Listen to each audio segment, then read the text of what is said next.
Bien, y vamos a tocar ahora y tratar una temática por demás sensible. Y lo vamos a ver desde la realidad, desde dos realidades distintas. O sea, una mamá que es la que lo está llevando adelante y con un abogado para ver si esta norma que se votó y que tanto festejaron algunos, realmente en la cristalización de la norma es efectiva. Roxana Pérez Sut, gracias por haber venido. Gracias. Y Mariano Fusero, muchas gracias por la invitación. Por haber venido. Roxana, tu historia se conoce, pero vale que lo recuerdes. Sí, bueno, soy mamá de Marco y de Luca. Marco tiene 14 años, tiene autismo, y Luca tiene 13 y tiene epilepsia. La epilepsia le genera un retraso psicomotor grave. Hemos hecho caso a los médicos y a la medicina farmacológica desde el día 1 sin obtener los resultados. De hecho, nosotros ahora teníamos, en el 2008 nos dieron un desahucio farmacológico, como que todos los fármacos que se probaban no daban el resultado esperado, no controlaban los síntomas de estas patologías, que son patologías que no tienen un diagnóstico concreto. El autismo es el autismo, pero en el caso de mi hijo primero fue TGD, después autismo de la infancia, y bueno, en esta búsqueda nos topamos en España, pues nosotros vivíamos allá, con un médico que se llama Paló y nos sugiere que podíamos, si nos animábamos, ver el cannabis como una opción terapéutica.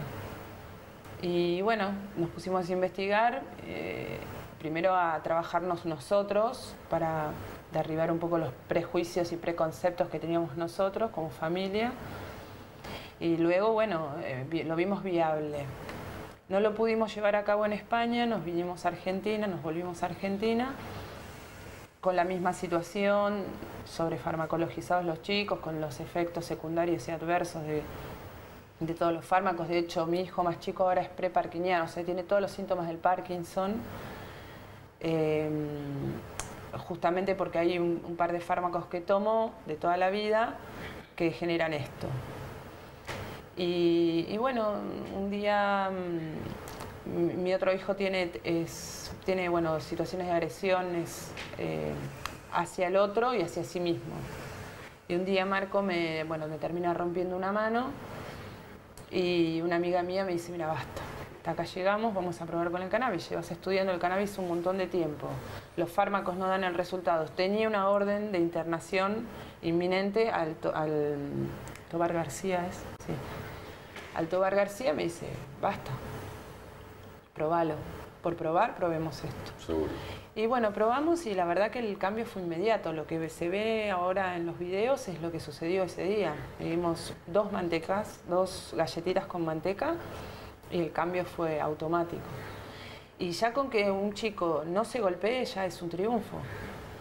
Nosotros tenemos miles de entradas en urgencias con cortes, porque pasó un vidrio entero y golpes, que va morado la cara o lo que sea. Y la verdad que ahora ya no se golpea. Tiene sus momentos en el día, por supuesto, pero no son lo que era hace año y medio, 2 años atrás. Controla esfínteres que no controlaba más por los fármacos. Mi otro hijo, el más chiquito, dejó de convulsivar, no tiene actividad epiléptica. Y están recuperando capacidades que o las tenían ocultas por los fármacos o no sé. Científicamente no te lo puedo explicar, yo los veo mejor en un montón de áreas, en la comunicación, en la relación con el otro, el interés del entorno. El entorno pasó a tener un interés y un aprendizaje, están pudiendo aprender cosas. Y la verdad que yo no me lo pienso, o sea, para mí no hay vuelta atrás. Yo voy a seguir cultivando porque la vida de mis hijos, la calidad de vida de mis hijos depende de esto. Fuiste una de las personas que más luchó, Roxana, para que esta ley se lleve adelante. Ahora, se vota la norma, Mariano, y digo, ¿sirve o no sirve? Vos sabés que cuando presenté esta nota hablé de quién iba a hacer el negocio, porque me da esa sensación, porque al no dejar, como dice Roxana, cultivar para la necesidad de los chiquitos, ¿quién va a manejar el negocio? Bueno, explícanos cómo salió la norma y si realmente sirve. A ver, en la práctica la norma establece un sistema que es un programa de investigación por parte del Estado en manos del Ministerio de Salud, mediante el cual se van a empezar a desarrollar investigaciones. Esperemos que no sea de foja cero, ¿no? Porque investigaciones en todo el mundo hay, y principalmente sobre 3 cannabinoides que está bastante desarrollado. En la práctica la planta de cannabinoides tiene muchos más cannabinoides, o sea, cerca de 120, por lo cual los efectos que producen, la sinergia entre cada uno de los compuestos de la planta, es muy importante acceder a, como en el caso de Roxana, por la vía del autocultivo, ¿no? O sea, la propia experimentación conllevó que la utilización de determinadas sustancias vegetales causen un beneficio a la salud. Y eso hablando de derecho hacia el derecho a la salud, precisamente una norma constitucional reconocida por todos los pactos internacionales. La norma que se aprobó el otro día, o sea, mediante este programa de investigación, como decía, va a partir de una mera investigación por parte del Estado, que es un dato positivo, hay que celebrarlo.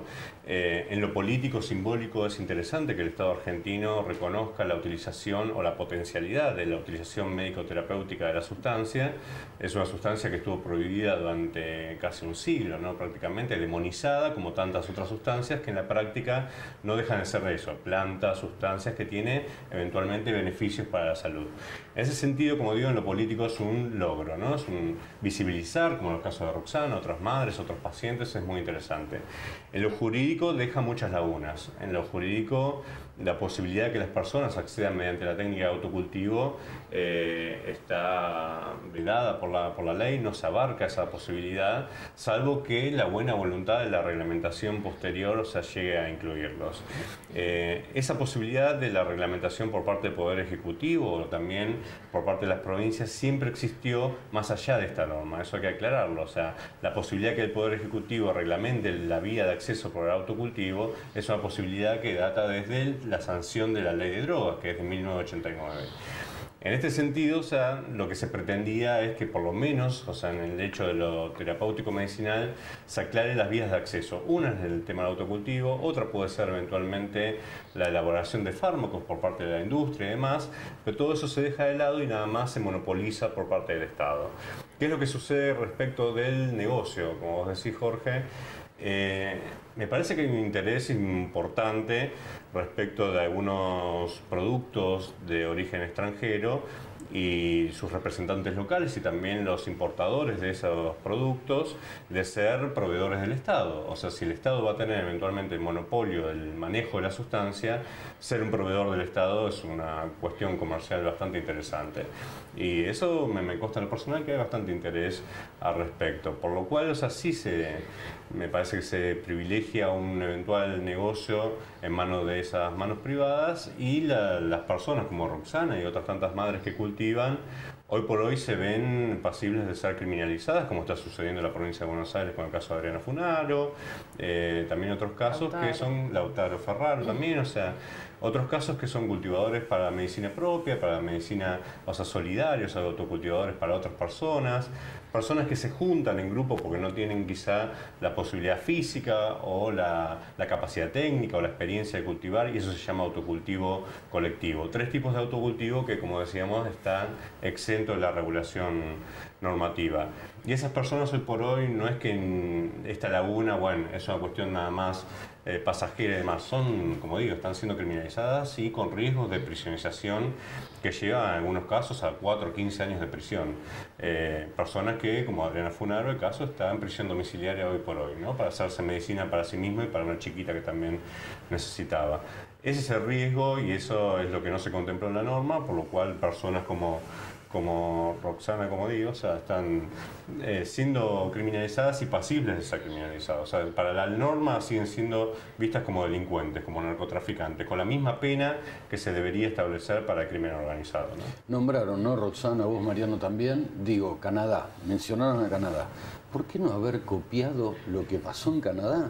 O sea, y en lugar de festejar como festejaron los diputados cuando sale una norma así, ¿por qué no copiar? A ver, hay una cuestión, sí, o sea, los diputados, vamos a diferenciar, ¿no? Hay un grupo importante de diputados que hicieron mucha fuerza para que el autocultivo se contemple, y senadores también. El otro día fue muy importante cuando fue el plenario de las comisiones en el Senado, muchos senadores hablaban de esto, que es una norma corta, literal, ¿no? De mínima, que no era suficiente precisamente por no contemplar la vía del autocultivo. En Canadá sucedió algo parecido, que al principio no se contempló esta vía de acceso y después por la jurisprudencia de su Tribunal Superior se habilitó, ¿no? En nuestro caso vendría a ser algo parecido porque nosotros tenemos que recordar que tenemos antecedentes en la Corte Suprema como el fallo Arriola del año 2009, ya 8 años, que el fallo Arriola viene a decir que cualquier conducta privada de las personas que no afecte el orden y la moral pública conforme al artículo 19 de la Constitución, como puede ser la tenencia de una sustancia para consumo personal, y después otros tribunales aplicaron a la figura del autocultivo, no es pasible de ser penalizada, ¿no? Este antecedente, como digo, se aplicó en muchos casos de la jurisprudencia argentina para autocultivo con cualquier fin, no solo para médicos científicos, sino para eventualmente consumo personal recreativo. En este sentido tenemos una legislación o una normativa y antecedentes jurisprudenciales importantes sobre la materia, por lo cual tranquilamente, como decía Jorge, se podría haber copiado el sistema canadiense y avanzar sobre aquellas experiencias fallidas en el mundo que dejaron de lado la vía de acceso al autocultivo, ¿no? Vos sabés, Roxana, que de acuerdo a tu historia, ¿no? y a este despertador que fue el problema que están superando, digo, Sí. Yo no había dimensionado lo que era el aceite de cannabis, pero sirve, o sea, hay un abanico bondadoso, o sea, para tratamiento de distintas enfermedades, Sí, sí, o como sí. vos dijiste vos, patologías, ¿no? Sí, en realidad lo consideramos como una alternativa muy potable para mejorar la calidad de vida. No hablamos de sanación. Sí hablamos de apalear el día a día, que el dolor... Que no es poca cosa. No es poca cosa. Hay gente que vive con tanto dolor que lo inhabilita para Seguro. cualquier cosa. Seguro. El cáncer tiene un montón de efectos secundarios con el tema de la quimio, ni hablar. Y eso lo controla los vómitos, controla los dolores, el malestar después de las quimios. Gente con Parkinson, Alzheimer. El abanico es bastante grande. Por eso en un principio cuando se empezó a tratar esta ley el año pasado, a ver qué pasaba con diputados y demás, fui una de las que más insistió en este sentido, que se incorporaran las otras patologías, porque todo el mundo hablaba de la epilepsia refractaria y nos quedábamos ahí, como que servía solo el cannabis para la epilepsia refractaria y funciona para muchas enfermedades. La realidad, a mí, el tema de la ley está medias, o yo diría escasa, y la necesidad que vamos a seguir trabajando y demás, a mí lo que me sigue preocupando es lo que me pasa en mi casa o en la casa particular de cualquiera. Nosotros nos roban o nos violan, no podemos hacer la denuncia. O sea, sigue siendo vulnerado nuestra vida como familias. Esto es lo que Claro, a mí me es otra preocupa. realidad. Y esto es lo que Claro, a mí me preocupa. porque tenés el autocultivo. Tenés el autocultivo en Claro. tu casa y además que todos sabemos que podemos... A mí hace 3 años atrás me robaron y tuve una entradera en mi casa. En ese momento, por suerte, no tenía plantas. Pero me pongo en esta situación, me puede pasar, y digo, ¿a quién llamo en ese momento? ¿O cómo actúo? Porque estamos en una situación, de momento seguimos en un gris muy oscuro. O sea, si bien tenemos esto, que es un comienzo, creo que esta ley tiene que madurar, tiene que crecer, y creo que bueno, con todas las voces vamos a poder hacerla crecer para que trabaje realmente en beneficio de todos nosotros. O sea, Roxana dijo algo, Mariano, madurar. ¿Qué posibilidades hay de que esta ley madure? A ver, siempre tenemos que guardar el optimismo de que la política entre en razón y eventualmente exista la posibilidad de contemplar el autocultivo. Como digo, más allá de esta ley siempre existe la posibilidad. En este contexto realmente, o sea, en lo político más allá de lo jurídico, se observó una presión por parte del Ministerio de Seguridad de la Nación como para que el autocultivo no se contemple. Por lo cual, o sea, el optimismo ahí como que disminuye un poco respecto a la reglamentación. Ojalá nos equivoquemos si realmente nos sorprende una norma que Ahora el Poder Ejecutivo tiene 60 días a partir de la promulgación de la norma como para reglamentarlo, ¿no? Y ahí veremos claramente cuál fue la tesitura del gobierno actual como para contemplar o no esta vía. Sería hacer futurología eventualmente, saber o no o explayarse sobre el tema si se va a contemplar el autocultivo, pero en la práctica lo que dice Roxana, o sea, se tiene que entrar en razón que una madre como ella, hoy por hoy, a ver, si tiene la sustancia, si la policía la detiene en la vía pública por eventualmente estar con su niño y tiene que acarrear una dosis durante el día y demás, le podría corresponder una pena de 1 mes a 2 años de prisión por tenencia para consumo personal. En el caso que Roxana por X motivo no pueda demostrar que es para tenencia para consumo personal, le puede corresponder una pena, que es la de tenencia simple, de 1 mes a 2 años de perdón, hasta 6 años de prisión de máximo. 2 años a 6 años de prisión de máximo. En el caso de que, por ejemplo, venga un allanamiento o como dice ella, tenga que denunciar la comisión de un delito en su casa y demás, si la policía encuentra el cultivo, ahí estamos sobre figuras agravadas que hacen el cultivo. Si no puede demostrar que es para su propio consumo, estamos hablando de una pena de 4 a 15 años de prisión. Para que tengamos una idea de esa pena, es semejante a la pena establecida para el delito de violación, ¿no? Que también tiene un máximo legal de 15 años de prisión. O sea, Roxana haciendo, o cualquier madre obviamente, o sea, cualquier paciente haciendo su propia medicina estaría incurriendo en una conducta que es considerada por el Código Penal de la misma magnitud que una violación. En el caso que, por ejemplo, se junte con otro grupo de personas, como decíamos, un cultivo solidario y colectivo entre un grupo de madres que disponen de un lugar en común para hacerse de la sustancia con fines medicinales, eso configura también un agravamiento en la sanción que puede ir desde 6 a 20 años de prisión. En ese caso ya estamos en una pena semejante al homicidio. Claro. O sea, es considerar para el Código Penal la misma situación una madre con su hijo enfermo que un homicida o un violador.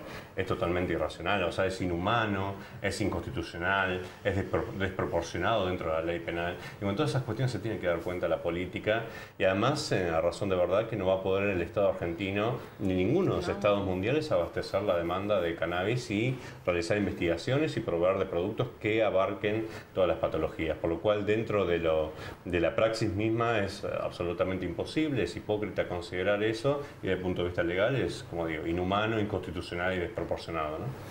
Quiero cerrar esta nota, te queda 1 minuto vos, Roxana, 1 minuto y un poquito más. Para cerrar esta nota quiero cerrar con una doble esperanza. Una, que se modifique la normativa como corresponde, y la otra, un mensaje tuyo, Roxana, para todas aquellas personas que lamentablemente hay varias que están pasando por una situación similar. Las invito a sostenerse de la resiliencia. Creo que en todos momentos de adversidad que tenemos que vivir cada uno como individuos, no sé, yo por lo menos siento que necesito transformar esa realidad en algo.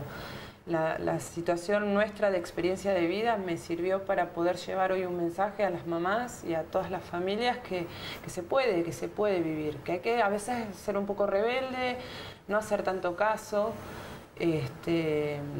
pero bueno, vale la pena a veces el riesgo, vale la pena juntarse con otras familias. Yo considero que también ante estas cuestiones no hay que quedarse solo. Hay que intentar buscar pares para por lo menos contenerse entre sí.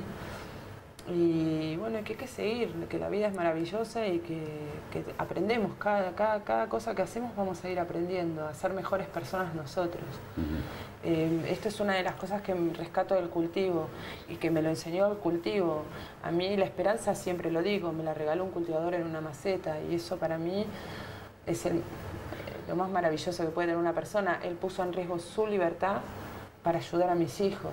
Entonces yo no debo menos que eso para el otro.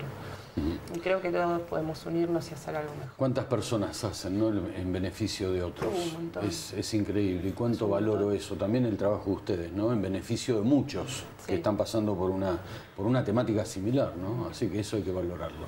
Y bueno, lo bueno igual también de esta ley, si bien no es completa para nada, que vamos a tener los médicos que se van a poder empezar a formar y ya no nos van a decir tanto de no hay información. Claro, exacto. Entonces esto también, bueno, nos beneficia. Digo, agarrémonos de estas cosas positivas. Chiquitas, positivas. Seguro. Gracias, Roxana. Gracias, Gracias. Mariana. Muchas gracias.